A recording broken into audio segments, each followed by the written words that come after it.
how's it going? I hope you're having a great day so far. Today I'm with my amazing, incredible, magnificent husband, senior architect. Can I say that? No, it's too pretentious. It's not pretentious when it's true. Ali Saad. And today we're going to actually have a fun challenge on camera. We haven't been on camera for a very long time. For the record, I didn't know it was a challenge.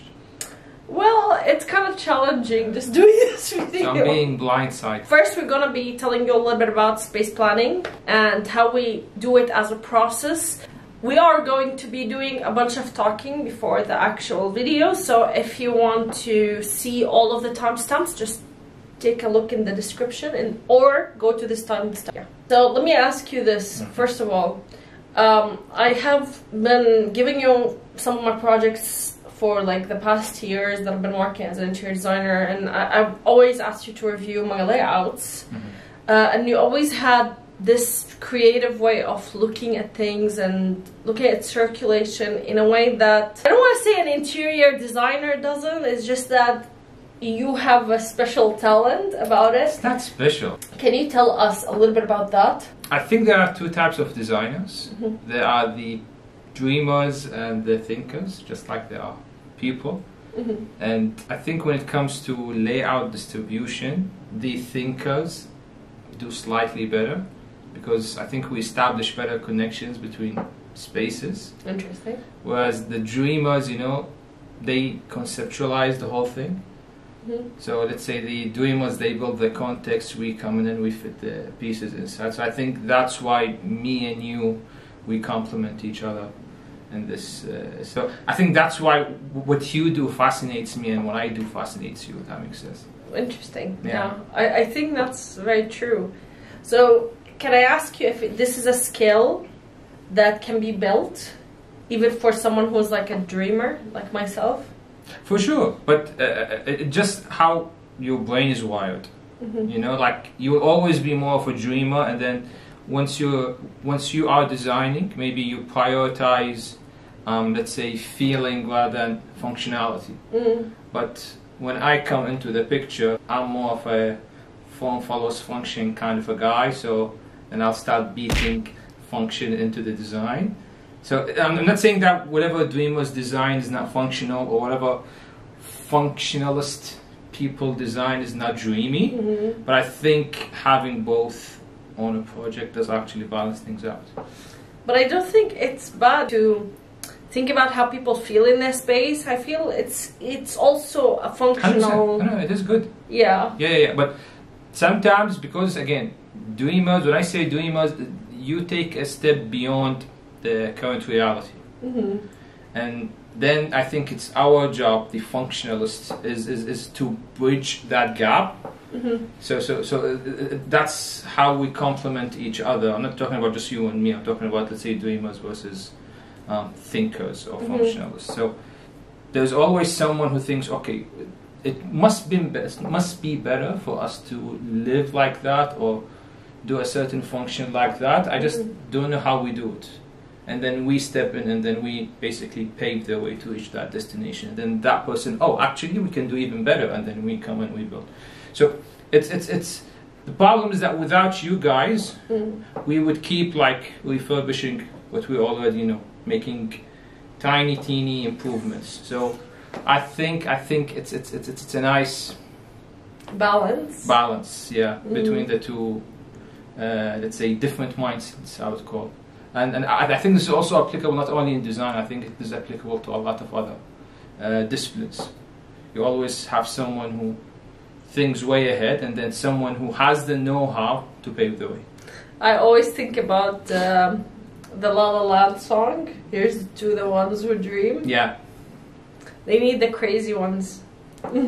But here's the thing. I always thought, before I met my husband, whenever I thought about somebody being completely logical and practical, I always thought that they lack creativity. Like, this is how we have been wired, or that's the stereotype. However, the way that he showed me how layouts are created, and how even with what I saw as a restriction of functionality, it always led to something super creative, because there are like a lot of creativity driven decisions, also with logical people. So creativity in being rational. Actual creativity or rationalizing means, creativity. I don't know exactly the meaning of creativity as in like in dictionary definition, but I can tell you it's problem solving. We can look it up. I mean, we could, but I'm too lazy to do that. So we're going to be taking the same layout, and the thing is, I was thinking of this video as like a challenge to take this layout and kind of like analyze it differently, like two different people doing two different things. But now, do you want to kind of combine our powers together and do the same layout, or would you? I don't mind either way. So what's the benefit of, let's say, both cases? Maybe we can. The first, if you challenge the each functional guy kicking in. Pros and cons. The way if we challenge each other, it gets more views. Okay. But if we do it together, I think the students or people who are looking into kind of expanding their knowledge, they get a better benefit. So let's go for that. I think so, because like there's a lot of, how to say this, silent conversation that happens in the person who's doing a design, and if we're doing it together, then that conversation becomes more vocal, and then people start to realize, you know what, I do think like that sometimes. So I think it's better if we do it together, so we can basically be more vocal. Yeah, let's do that. Okay. Are you ready? I'm ready. Are you ready for it? Sophie, are you ready? And this is my husband showing more love to Sophie than his own wife. All right, so we have two angles ongoing right now, and we have a plan. We're going to kind of show you the process of space planning versus kind of like, it's not a criticism, what do we say, review? We can say review, or things that could have been done better, at least in our opinion. If there are absolutely no limitations, because usually when we're talking about space, there's certain limitations like 100%, yeah, like columns, shafts for services, area, especially this is like it's an apartment in a residential building, looks like it. So yeah. So let's get started. Should we start from the living room and go like? Do you wanna first jump into? Yeah, I'll just get closer to you. Okay, so I found this plan on Bayut.com, and we saw, by the way, not sponsored, no affiliation whatsoever. It's just that I wanted kind of an accurate plan or something that's close to the market that we're living in. And there's like a balcony, a living room. As you go inside, what they have is their dining room, and then they have the living room right into cornered up against the balcony, and then you have the kitchen. I like the term corner though. And then they have the kitchen, which is... Don't corner your furniture. Don't be scared. And then you have the closed kitchen. The entrance is a little bit claustrophobic, in my opinion. It's just a little bit too cut off the entire space. Yeah. I know there's might be some reason for privacy, but anyway. We have three bedrooms, sorry. And then we have like a master at the end of the plan. We have a utility room. Start by addressing what's happening in the dining and the living room. As an architect, what is wrong with the space as it is right now? In my opinion, the first thing I noticed that I don't like the location of the access to the powder room.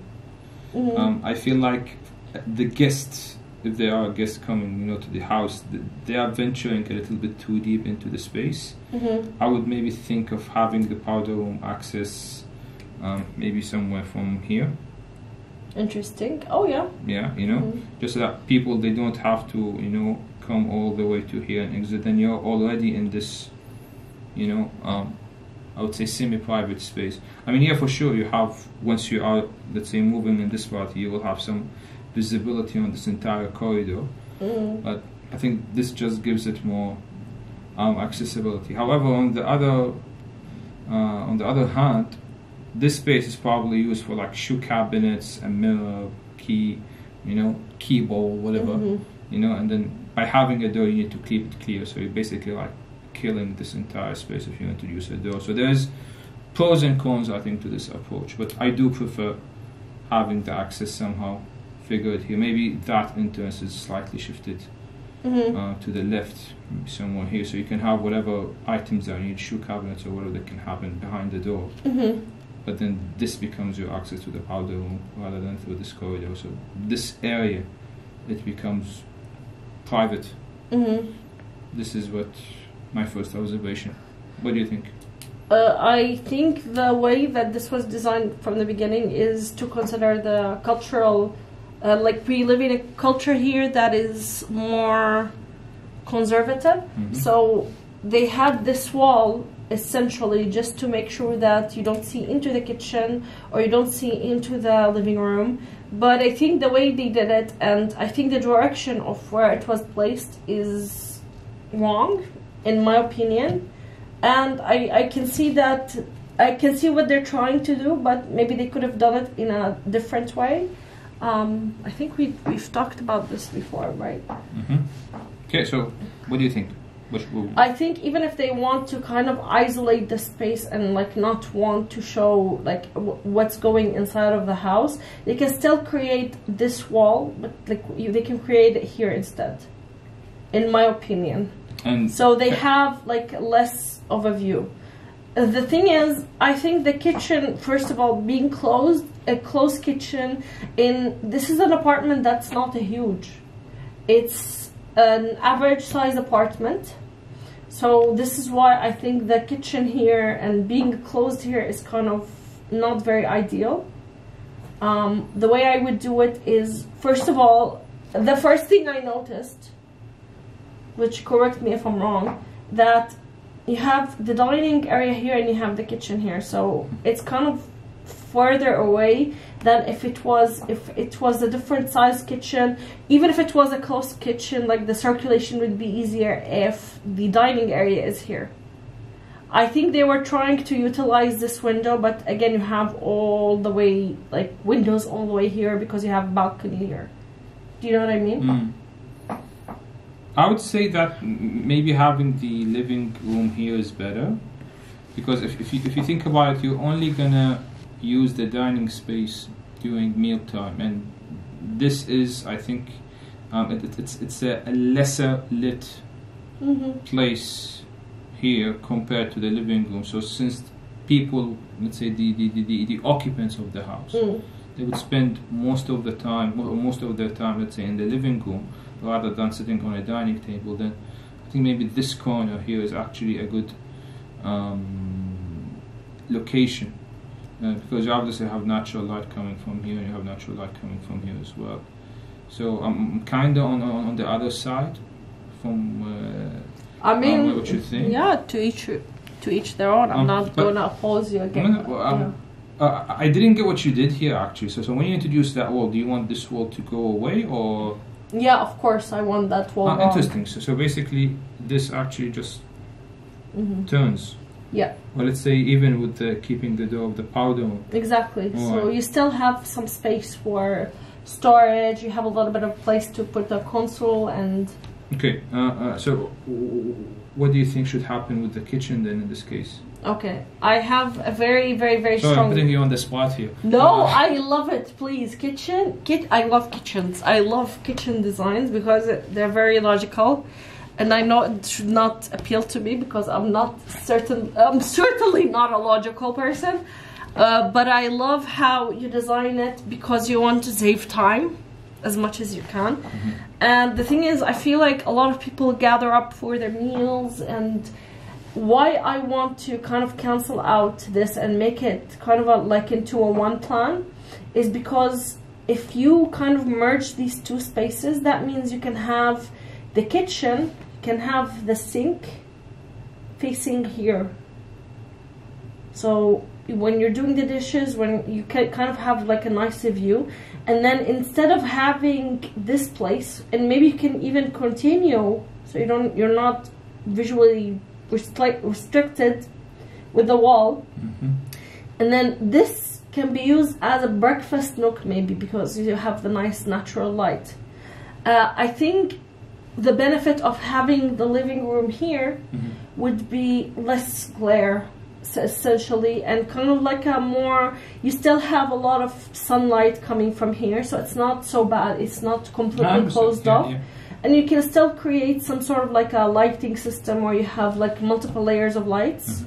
So the way I would do it is that I would definitely create like a kind of an entire space that's dedicated to the kitchen, and to merge kind of the two spaces. So once you have the breakfast nook, maybe have like an activity area, especially that I'm assuming that them having 3 bedrooms, that means they have some kids. Yeah, for sure. And then they can maybe create something that, you know, the entire family can do together.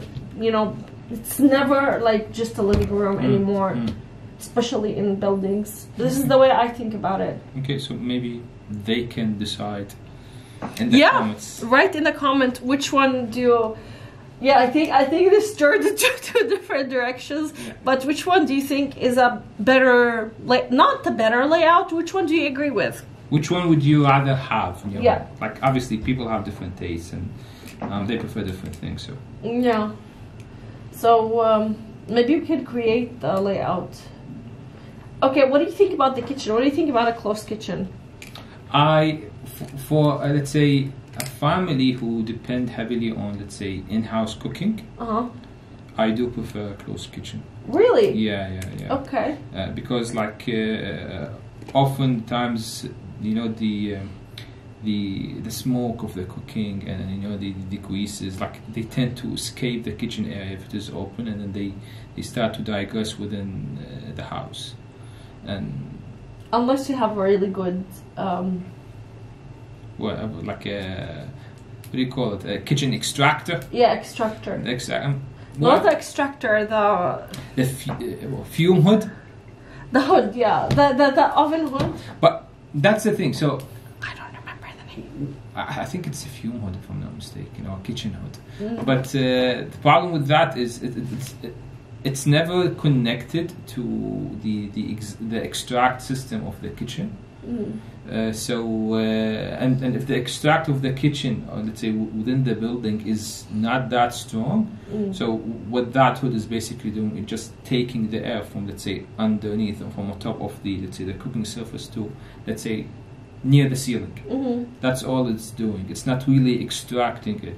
Some hoods, they have like some sort of filtration system, which helps to a certain extent, but it doesn't really let's say, extract everything. And by having a closed kitchen, if there is, let's say, a day where you're cooking something that is, you know, fishy or too smelly, or spicy, or something very strong, you can finish cooking, close the door, and let the exhaust system slowly take the fumes out.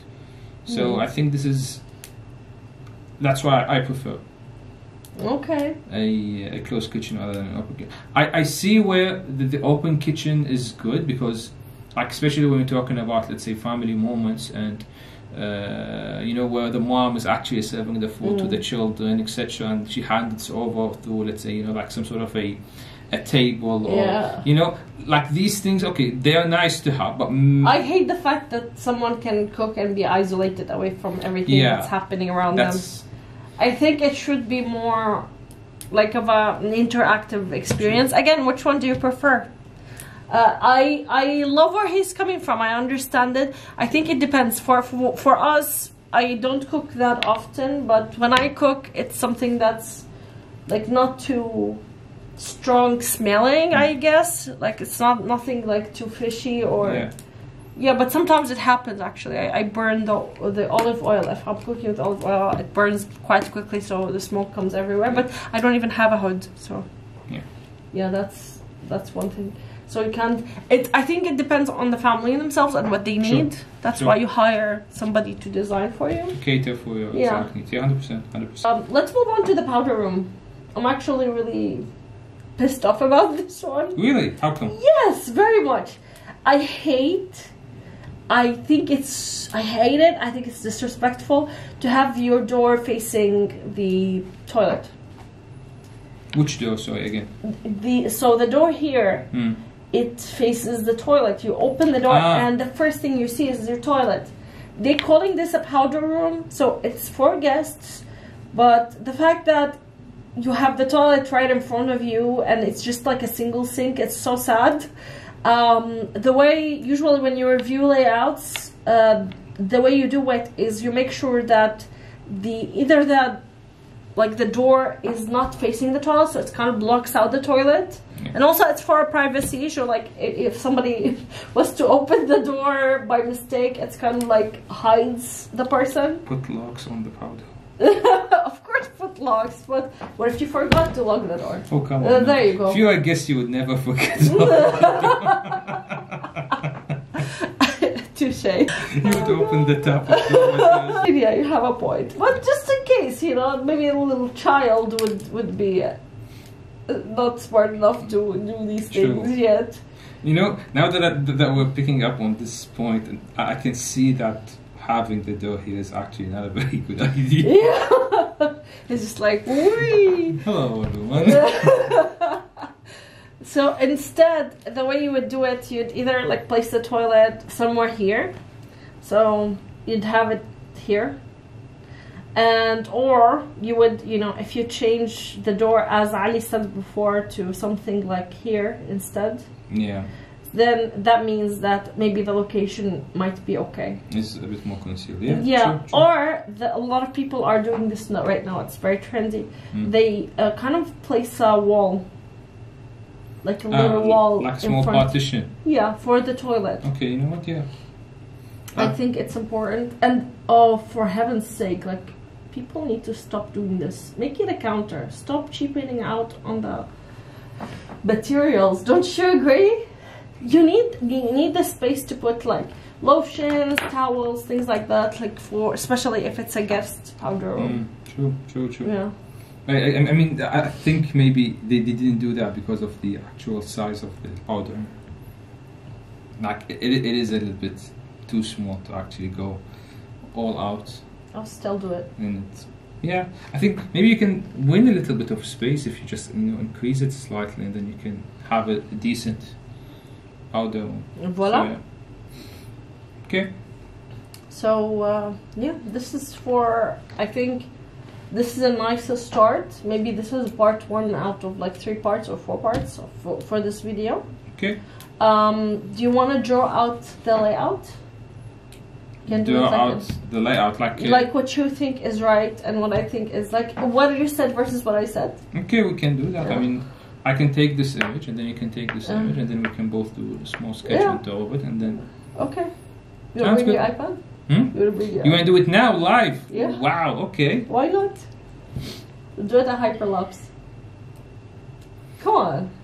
Yeah, I think maybe we pause, like let's go, do it, and then we pause and then we just... We can do that. So yeah, tell us which one do you think wins? No, we don't have winners or losers in this. This is a safe space. Is it? No, because I'm the guest, so people would be more inclined to take my proposal as the best option, you know. And if you want to kind of join into the fun, maybe I can upload the layout to my website. If you want to go ahead and do your own thing, send it to me on Instagram. We can, I can put it in my story.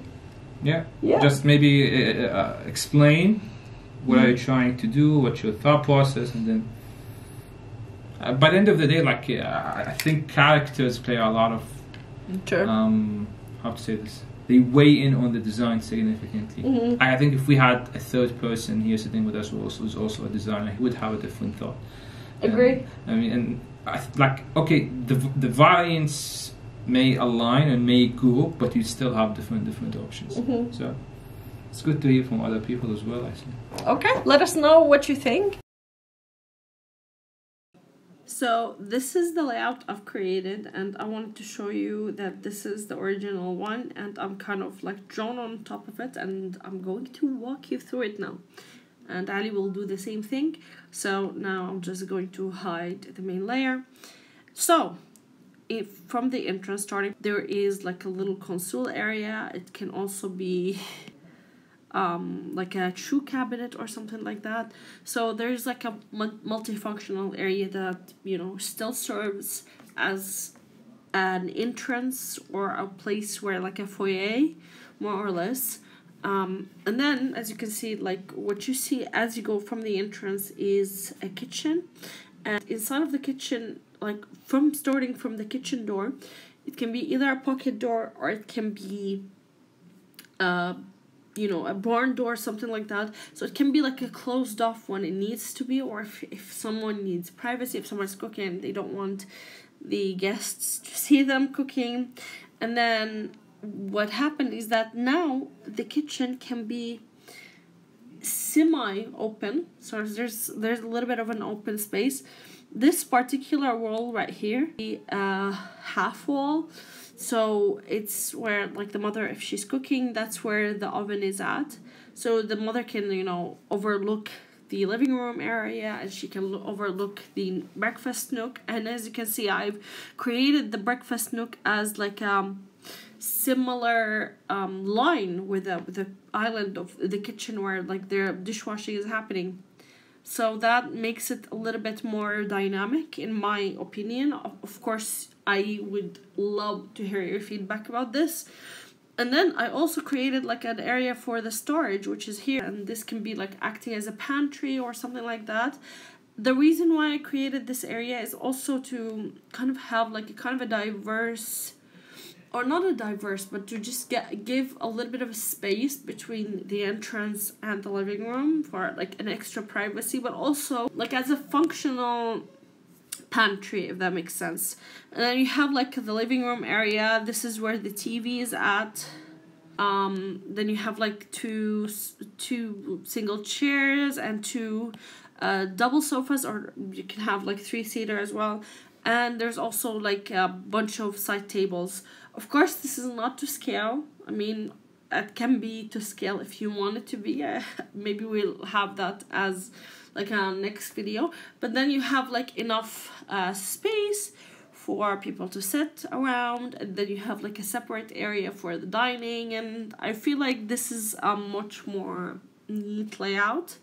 For the powder room, as you can see here, I just extended the sink, so now it's like a full-size sink then behind the door, so now it's not like facing the door. So yeah, what do you think, guys? I'd love to hear. Okay, so the first change that I want to do to this layout is the basically the main entrance area. The first thing I want to do is just shift the door slightly to the left. This would allow me to create like some sort of a shoe cabinet at the back, and add some sort of a little partition here to give more privacy, so that when, let's say, people getting a delivery or something, they don't have full visibility through the door towards the living area and the dining area. The second change that I want to do is to add a separation between the dining room and the living room. I think this is better in terms of spatial separation. It just gives more privacy, more independence, I would say, between the dining room and the living room. The other thing I would do is that I would align, I'm not sure why this hasn't been done already, but I would align these two walls just to give it more consistency architecturally. I would align also the windows, or the window in the kitchen. And the last thing that I would do, or last couple of things, is that I would switch the powder room access to make it more direct from the dining room, rather than allowing people to go into the private area of the apartment and then enter. And I would also add a pocket door in this area right here. So once there are guests in the house, the pocket door can be closed, and then that gives more privacy to the rest of the apartment. That's it. Thank you so much. We hope that you enjoyed this video. Yeah. Let us know if you want a part 2 and part 3 and part 4, whatever you need to know. It's limited to part 1. 3, 4. It's only a small layout. He's already sick of it. No. I have to do the editing. Thank God. Yeah, so let us know what you think, and we hope you enjoyed this video. Yeah, and let us know if you guys want us to collaborate on anything else. You know, if you have any thoughts, what do you want us to do, like Yeah. a review, design process, whatever. Yeah, okay. We'll absolutely. We hope that we will always see you around. Have a great time of the day wherever you are in the world.